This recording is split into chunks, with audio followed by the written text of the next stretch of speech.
ఇప్పుడు స్ట్రెస్లో ఉన్నారని వాళ్ళు దాని నుంచి బయటపడడానికి ఏమైనా ఒక 2-3 టెక్నిక్స్ చెప్పొచ్చు కదా? టెక్నిక్ చెప్పాలి అంటే స్ట్రెస్లో ఉంటే ఫస్ట్ దేనివల్ల స్ట్రెస్ అవుతున్నాను అన్నిటికీ మనము అన్వేషణ, నిన్ను నువ్వు తెలుసుకో అన్నట్టు మనం లోపలికి వెళ్ళాలి అన్వేషణ. నేను స్ట్రెస్లో ఉన్నప్పుడు ఒకళ్ళ గురించి వీళ్ళ వల్ల స్ట్రెస్లో ఉన్నాను. చాలా మంది అంటారు మా బాస్ సాడిస్ట్, అతను ఇలా నన్ను 16 hours చేయమంటున్నాడు ఇవన్నీ అని. నువ్వు ఎందుకుంటున్నావు జాబ్లో? మీ బాస్ సాడిస్ట్ అయితే వదిలేచ్చు కదా. అరే వదిలేస్తే మరి జీతం బిల్స్ ఎవరు పే చేస్తారంటే అంటే నీకు బిల్స్ పే చేయడానికి జాబ్ కావాలి. గ్రాటిట్యూడ్ ఈజియెస్ట్ టెక్నిక్ ఏంటి అంటే, ఇప్పుడు నేను ఇందాక మీకు స్కేల్ చెప్పాను కదా ఎనర్జీ లెవెల్స్ అని. Gratitude is the highest next to love. మీరు గ్రాటిట్యూడ్ ఉన్న చోట కోపాలు తాపాలి అరిషడ్ వర్గాలు ఏమీ ఉండలేవు. మీరు నాకు గ్రేట్ఫుల్గా ఉంటే అదే టైంలో నా మీ కోపం రాదు మీకు. సో నేనేం చెప్తానంటే, ఎవరన్నా ఏ సిచ్యువేషన్, ఇప్పుడు మీకు వర్క్లో ఎవ్రీడే నైట్ అవుట్స్ చేస్తున్నారు, you are very unhappy, you are completely stressed out. నేను ఏమని అడుగుతాను అంటే, what is this job giving you? నేను ఇందాక కఠోపనిషత్ చెప్పాను కదండి, దాంట్లో ఏదో ఉంది, అది మీకు హయ్యర్, మీకు డబ్బులు వస్తున్నాయి, మీకు ఆ డబ్బులు కావాలి అంటే అది మీ చాయిసే కదా. మీరు చాయిస్తో ఉంటున్నారు. మీరు కావాలంటే తక్కువ శాలరీకి 20K తక్కువ శాలరీకి మీరు ఇంకో జాబ్ చేయండి. వద్దు నాకు ఆ 20K కావాలి అంటే ఈ ఎక్స్ట్రా స్ట్రెస్ దానివల్ల వస్తుంది. అది బై ప్రోడక్ట్. మీరు ఫాస్ట్గా వెళ్తే యాక్సిడెంట్ అవుతుంది, మీరు శాంతంగా వెళ్తే ఏం అవ్వదు. మీరు చాయిస్ చేసుకుంటున్నారు. సో అది నేను అవేర్నెస్ చేయడానికి ఫస్ట్ నాకు స్ట్రెస్ ఉంది అంటే ఎందుకుంది, దీంట్లో నేను ఎందుకున్నాను, ఎందుకు చేస్తున్నా, దీంట్లో ప్రోస్ ఏంటి కాన్స్ ఏంటి. మీరు ప్రోస్ కాన్స్ రాసుకున్నారంటే మీకు ఆటోమేటిక్గా తెలిసిపోతుంది. ప్రోస్ రాసినప్పుడు ఐఎమ్ గ్రేట్ఫుల్ ఫర్ దీస్. ఎప్పుడైతే గ్రాటిట్యూడ్ వచ్చిందో స్ట్రెస్ లెవెల్స్ తగ్గిపోతాయి. మీరు ఎంత గ్రాటిట్యూడ్లో ఉంటే అన్ని థింగ్స్ మీరు గ్రేట్ఫుల్ అవ్వడానికి రిటర్న్ వస్తాయి మీకు. ఏమైనా ముద్ర టెక్నిక్స్, యోగా టెక్నిక్స్ అని చెప్తుంటారా మీరు క్లాస్? నేను ముద్ర టెక్నిక్స్ చెప్పను, కానీ బ్రీదింగ్ చెప్తాను. మీరు ఎంత స్ట్రెస్ఫుల్గా ఉన్నారు అని తెలుసుకోవాలి అంటే డీప్ బ్రీదింగ్ చేసి ఒక breath in and breath out is 1 ఎంతవరకు కౌంట్ చేయగలరు. కౌంట్ చేస్తున్నాను అంటే నా ఫోకస్ బ్రీదింగ్ మీద ఉంది. నా కౌంట్ తప్పింది అంటే మళ్ళీ 1కి రావాలి. నేను 4 తర్వాత మర్చిపోయాను, ఓహో కొంతసేపు అయింది, ఇప్పుడు ఇంతకీ 3 చేశానా 4 చేశానా అన్న డౌట్ వచ్చింది అంటే మీరు థాట్స్ వెళ్ళిపోయింది, కమ్ బ్యాక్ టు 1. అలా ఎంతవరకు చేయగలరు. నా క్లయింట్స్ దగ్గర చెప్పినప్పుడు ఫస్ట్ ఏమో వాళ్ళు షాక్, నేను 3 కన్నా వెళ్ళట్లేదు పైకి నంబరు. అలాంటి వాళ్ళు 50 వరకు వచ్చారు. You do this practice, you are driving, you are washing dishes, anything, you do this practice. That is a literally thermometer to tell you how stressed you are. ఎంత ఎక్కువ స్ట్రెస్డ్గా ఉంటే అంత థాట్స్ వెళ్ళిపోతూ ఉంటాయి. దాన్ని బ్యాక్ తీసుకురావాలి. సో అది పత్రిజీ అంటారు కదా, శ్వాస మీద ధ్యాస. The moment you put it, మీ స్ట్రెస్ లెవెల్స్ ఆటోమేటిక్గా పోతాయి. ఎందుకంటే you are balancing your breathing. ఎక్కువ ఆక్సిజన్ వెళ్తుంది అన్ని చోట్లకి, ఆటోమేటిక్గా కంట్రోల్ అయిపోతుంది. కఠోపనిషత్తు ద్వారా మీరు ఏం నేర్చుకున్నారు? కఠోపనిషత్తులో నాకు మెయిన్గా నచ్చింది ఏంటి అంటే ద్వంద్వాలు 2 తెలుసుకున్నాను. ఒకటి ఏంటంటే మనిషి హ్యాపీనెస్ లేకుండా నాకు హ్యాపీనెస్ ఇవ్వండి నేనేమీ చెయ్యను, అది నాకు చాలా నచ్చింది. అతని ఎగ్జాంపుల్ ఏం చెప్తారంటే ఆదిశంకరాచార్య, తల్లి పిల్లలకి పాలిస్తుంది, తల్లికి దాంట్లో జాయ్ రాకపోతే, ఆనందం, ఆ యాక్టివిటీలో ఆనందం రాకపోతే తను పాలు రావు తనకి. మనం ఏమనుకుంటాం, తల్లి ప్రేమ అంటే అసలు హైలీ అన్కండిషనల్ అనుకుంటాం కదా. ఆయన అలాంటి దాంట్లో కూడా నీకు హ్యాపీనెస్, మనస్సు హ్యాపీ అవుతేనే నువ్వు అది చేయగలవు. If that is the case, మనకిప్పుడు చాలామంది నేను పోలీస్ డిపార్ట్మెంట్స్కి సాఫ్ట్వేర్ రాసేదాన్ని. డొమెస్టిక్ వైలెన్స్ అవన్నీ చాలా వచ్చేవన్నమాట. అయితే ఆ డొమెస్టిక్ వైలెన్స్ ఆమె కాప్ చెప్పింది నాకు. తను వెళ్ళినప్పుడల్లా ఆడవాళ్ళు డొమెస్టిక్ వైలెన్స్ చేసినా సరే మగవాళ్ళు వాళ్ళు కంప్లైంట్ చేయరట.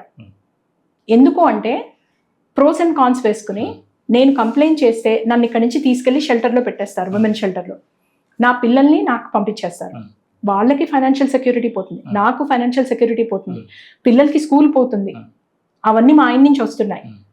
వీటి వల్ల ఇవన్నీ పోగొట్టుకునే కన్నా నేను ఆయన పడే డొమెస్టిక్ వైలెన్స్ పడమే, అనుభవించడమే గ్రేట్. అంటే వీటికన్నా నాకు ప్రోస్ అండ్ కాన్స్ వేసుకున్నాను. ఆమె చెప్పినప్పుడు నాకు అది ఇక్కడ కనెక్ట్ అయింది. సో ఇప్పుడు ఎవరైనా ఉన్నారంటే విక్టిమ్ మోడ్లో ఉన్నారు అంటే, అయ్యో పాపం వీళ్ళకే ఎంత కష్టం వచ్చింది కాదు, వాళ్ళు చాయిస్ చేసుకుంటున్నారు. నేను ఇది కష్టమైనా నాకు అది అలవాటైంది, తెలుసున్నది, నేను బయటకు వెళ్తే ఎలా ఉంటుందో తెలియదు, అందుకని I want to stay in a victim mode. ఆ విక్టిమ్ మోడ్ అన్న కాన్సెప్ట్ నాకు ఎప్పుడు అనుకునే, కావాలని ఎందుకుంటారు, అప్పుడు నేను దాంట్లో ఏమర్థం చేసుకున్నానంటే నేను పెయిన్లో ఎందుకు ఉంటున్నాను, నేను పెయిన్ నుంచి బయట ఎందుకు పడలేకపోతున్నా, పెయిన్లో ఉండడం, pain is not the point, సఫరింగ్లో ఎందుకు సఫర్ అవుతున్నా, ఆ పాయింట్ అర్థం చేసుకుని నాకు అది ఏమిస్తోంది, బేసికలీ పే ఆఫ్ అంటారు కదా, సంథింగ్ ఈస్ గివింగ్ మీ. అందరి సహానుభూతి వస్తుందా, నేను దాని గురించి చేస్తున్నానా, ఓహో దీనికి బ్యాక్ పెయిన్ కదా అని నన్ను పనులు చేయకుండా వదిలేస్తారు, అది కావాలా నాకు, అలా అలా అలా అదొక కాన్సెప్ట్ నాకు చాలా నచ్చింది. సెకండ్ కాన్సెప్ట్ ఏంటంటే ద్వంద్వాల గురించి మాట్లాడతారు, opposites, heat cold, good bad, white black, ప్రతి దానికి ఎలా ఉంటుంది, దానికి రిలేటివ్గా మీకు హీట్ అని ఎలా తెలుసు, దానికి కోల్డ్ ఉంది కాబట్టి ఇది ఎంత హీట్గా ఉందో, గోరువెచ్చగా ఉందా, మరుగుతోందా తెలుస్తుంది కదా. అలాగే మనలో కూడా డార్క్ సైడ్, లైట్ సైడ్, మనలో మంచి గుణం చెడు గుణం ఉంటుంది. మన డార్క్ సైడ్ షాడో, అది కార్ల్ యంగ్ అతను షాడో వర్క్ అని అతను క్రియేట్ చేశారు. సేమ్ కాన్సెప్ట్ ఇస్ నాకు ఎలా అవుతుందంటే, నేను ఏ బుక్ చదువుతున్నా వెస్టర్న్ ఫిలాసఫీది, ఆ ఈక్వలెంట్ కాన్సెప్ట్ నాకు వేదాంతాలో ఎక్కడో ఒకటి తగులుతుంది. అప్పుడు దాని రెండింటిని కలిపి ఎక్స్ప్లోర్ చేస్తాను అనమాట. ఆ ద్వంద్వాలను చదివినప్పుడు ఆ కాన్సెప్ట్ చాలా నచ్చింది. అప్పుడు నేను ఎక్స్ప్లోర్ చేసుకోవడం మొదలెట్టాను. నాలో డార్క్ సైడ్ ఏంటి, ఏముంది డార్క్ సైడ్, దాన్ని నేను ఇప్పుడు జయించాలి అని. అప్పుడు షాడో వర్క్ అని ఆ కార్ల్ యంగ్ వర్క్ అంతా చదివి ఆ ఎక్సర్సైజులు చేసి ఆ వర్క్ షాప్ చేస్తే నాలో చాలా మార్పు వచ్చింది. ఏంటి అంటే అప్పుడు ఏం చేస్తామంటే మనం యాక్సెప్టెన్స్ చాలా పెరిగిపోతుంది. యాక్సెప్టెన్స్ పెరిగింది అంటే then will start working on change. మా క్లయింట్స్కి కొందరికి చెప్తే అసలు అమేజింగ్ అంటే అమేజింగ్ ట్రాన్స్ఫర్మేషన్స్ వాళ్ళల్లో. ఓకే. ఒక అమ్మాయికి, ఆ అమ్మాయికి అరౌండ్ 25 years 22 years MBA చేసి చాలా బాగా చదువుకుంది, ఉద్యోగం చేస్తుంది, పెళ్ళైంది. 1.5 year ట్విన్స్తో ప్రెగ్నెంట్గా ఉన్నప్పుడు వాళ్ళ ఆయన యాక్సిడెంట్లో పోయారు, సడన్ డెత్. ఆ అమ్మాయి షాక్, ఆమె అసలు షాక్ నుంచి బయటకు రాలేదు. వాళ్ళ పేరెంట్స్, వాళ్ళ ఇన్లాస్ ఏం చెప్పారు, నువ్వు అబార్ట్ చేయించేసుకో, ఇంకా 4 నెలల ప్రెగ్నెన్సీ, నువ్వు మళ్ళీ పెళ్లి చేసుకోవచ్చు, చాలా యంగ్గా ఉన్నావు, నువ్వు పిల్లలకి 2 పిల్లలు నువ్వు ఒకరివి పోయి చేయలేవు అని. తనకు అసలు షాక్లో ఉండి చేయించేసుకుంది. తర్వాత గిల్ట్, నేను చంపేశాను పిల్లల్ని అని గిల్ట్, ప్లస్ వాళ్ళ ఆయన మీ కోపం, నన్ను ఎలా వదిలిపోయా అంత ఇర్రెస్పాన్సిబుల్గా, నీ వల్ల నేను ఇట్లా అబార్షన్ చేయించుకోవాల్సి వచ్చింది. ఆ అమ్మాయి అందులో ఉండిపోయింది ఒక 1.5 years. ఎవరో ఏం చెప్పారంటే ఆత్మలతో మాట్లాడొచ్చు, పోయిన వాళ్ళతో మాట్లాడొచ్చు, ఇలా సడన్ గా పోయిన వాళ్ళకి ఏవో కోరికలు ఉంటాయి, ఇవి చెప్పేసరికి ఆ అమ్మాయి స్పిరిచువల్లీ వెళ్ళిపోయి హీలింగ్ల దగ్గరికి వీళ్ళకి వాళ్ళకి ఆశ్రయించి నాకు సొల్యూషన్ కావాలి, మా ఆయనతో మాట్లాడాలి, ఆత్మతో మాట్లాడాలి అన్నాను.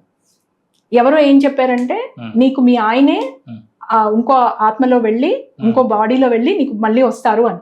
అప్పుడు ఆ అమ్మాయి ఎవరిని కలిపినా, వాళ్ళ పేరెంట్స్ వాళ్ళు మ్యాట్రిమోనియల్ పెట్టినా అతని క్వాలిటీస్ ఉన్నాయా లేదా అని చూడడం మొదలెట్టింది. అంటే వాళ్ళు చెప్పడం తప్పు కాదు, మనం దాన్ని అన్వయించుకోవడం. ఆ అమ్మాయి నా దగ్గరికి వచ్చిన తర్వాత నేను ఫస్ట్ ఆ అమ్మాయికి రిలేషన్షిప్స్, ద్వంద్వాలు ఇవన్నీ చెప్పడం స్టార్ట్ చేశాను. ఆమె మైండ్ సెట్ కొంచెం మారింది, ప్రతి టాక్కి రావడం మొదలెట్టింది, నా బుక్ క్లబ్కి రావడం. ఆమెకి ఫుల్ యాక్నీ ఉండేది, మొత్తం పింపుల్స్ అవి, ఆమెకి బాడీ ఇమేజెస్ ఎక్కడ ఫోటో తీసుకునేది కాదు అలాగా. ఇంకా చిన్న వయసులో విడో అయిపోయినా వాళ్ళ ఫ్యామిలీలు అందరూ పాజిటివ్గా ఉన్నా నేను విడోను కదా, పూజకి వెళ్ళకూడదు, వరలక్ష్మి వ్రతానికి వెళ్ళకూడదు, అలా తను సెక్లూడ్ చేసేసుకునేది. సో మెంటలీ డిప్రెషన్ అయిపోయింది.